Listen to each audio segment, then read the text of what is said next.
America ಅಧ್ಯಕ್ಷ Donald Trump Iran ಜೊತೆ ಕದನ ವಿರಾಮ ಘೋಷಿಸಿದ 24 ಗಂಟೆಗಳ ಒಳಗೆ ಲೆಬನಾನ್ ಮೇಲೆ ಇಸ್ರೇಲ್ ದಾಳಿ ನಡೆಸಿತ್ತು.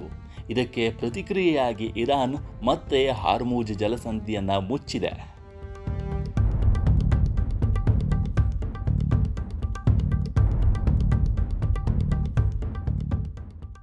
ನಿನ್ನೆ ಮುಂಜಾನೆ ಅಮೆರಿಕ ಮತ್ತು ಇರಾನ್ 2 ವಾರಗಳ ಕದನ ವಿರಾಮ ಘೋಷಿಸಿದ್ದವು. ಇದರ ಭಾಗವಾಗಿ ಇರಾನ್ ಹಾರ್ಮುಜ್ ಜಲಸಂಧಿಯನ್ನು ಪುನಃ ತೆರೆಯಲು ಒಪ್ಪಿಕೊಂಡಿತ್ತು. ಆದರೆ ಇಸ್ರೇಲ್ ಲೆಬನಾನ್ ಮೇಲೆ ನಡೆಸಿದ ದಾಳಿಯನ್ನು ಖಂಡಿಸಿರುವ ಇರಾನ್ ಮತ್ತೆ ಹಾರ್ಮುಜ್ ಜಲಸಂಧಿಯನ್ನು ಮುಚ್ಚಿದೆ. ಅಲ್ಲದೆ ಕದನ ವಿರಾಮವನ್ನು ಹಿಂಪಡೆಯುವ ಎಚ್ಚರಿಕೆಯನ್ನು ನೀಡಿದೆ.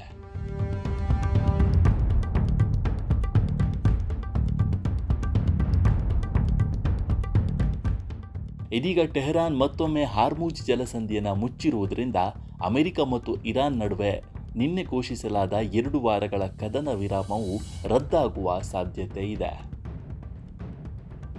ಇರಾನ್ ಜೊತೆ ಕದನ ವಿರಾಮಕ್ಕೆ ಅಮೆರಿಕದ ನಿರ್ಧಾರಕ್ಕೆ ಇಸ್ರೇಲ್ ಪ್ರಧಾನಿ ಬೆಂಜಮಿನ್ ನೇತನ್ಯಾಹು ಸಾರ್ವಜನಿಕವಾಗಿ ಬೆಂಬಲ ವ್ಯಕ್ತಪಡಿಸಿದ್ದಾರೆ.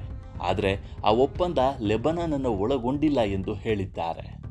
ಇರಾನ್ ವಿರುದ್ಧದ ದಾಳಿಗಳನ್ನು 2 ವಾರಗಳ ಕಾಲ ಸ್ಥಗಿತಗೊಳಿಸುವ ಅಧ್ಯಕ್ಷ ಟ್ರಂಪ್ ಅವರ ನಿರ್ಧಾರವನ್ನು ಇಸ್ರೇಲ್ ಬೆಂಬಲಿಸುತ್ತದೆ. ಇದಕ್ಕೆ ಇರಾನ್ ಜಲಸಂಧಿಯನ್ನು ತಕ್ಷಣವೇ ತೆರೆಯಬೇಕು. ಅಮೆರಿಕ, ಇಸ್ರೇಲ್ ಮತ್ತು ಈ ಪ್ರದೇಶದ ದೇಶಗಳ ಮೇಲಿನ ಎಲ್ಲ ದಾಳಿಗಳನ್ನು ನಿಲ್ಲಿಸಲಿದೆ ಎಂದು ನೆತನ್ಯಾಹು ಎಕ್ಸ್ನಲ್ಲಿ ಪೋಸ್ಟ್ ಮಾಡಿದ್ದರು.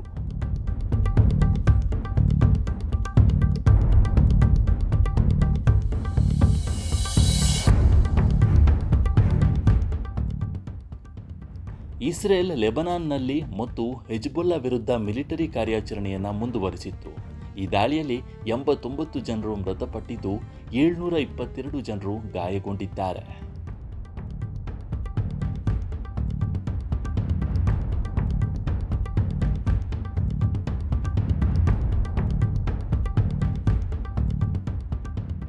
ಇನ್ನು ಮಧ್ಯಪ್ರಾಚ್ಯದಲ್ಲಿ ಅಮೆರಿಕ ಇರಾನ್ ನಡುವೆ ಏರ್ಪಟ್ಟ ಕದನ ವಿರಾಮದ ಹಿಂದೆ ಪಾಕಿಸ್ತಾನದ ಚಾಣಕ್ಯ ನೀತಿ ಪ್ರಮುಖ ಪಾತ್ರ ವಹಿಸಿದೆ.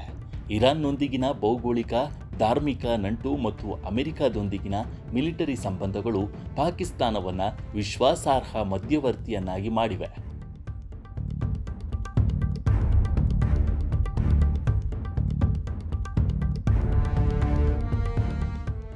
ಈ ದುರ್ಬಲ ಒಪ್ಪಂದದ ಮುಂದಿನ ಹಂತದ ಮಾತುಕತೆಗಳು ಏಪ್ರಿಲ್ 10ರಂದು ನಡೆಯಲಿದ್ದು, ಪಾಕಿಸ್ತಾನದ ರಾಜತಾಂತ್ರಿಕ ಭವಿಷ್ಯಕ್ಕೆ ಇದು ನಿರ್ಣಾಯಕವಾಗಿದೆ.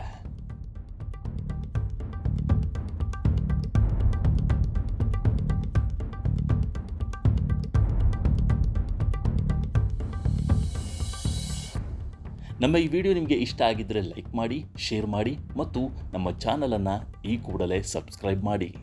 ಧನ್ಯವಾದಗಳು.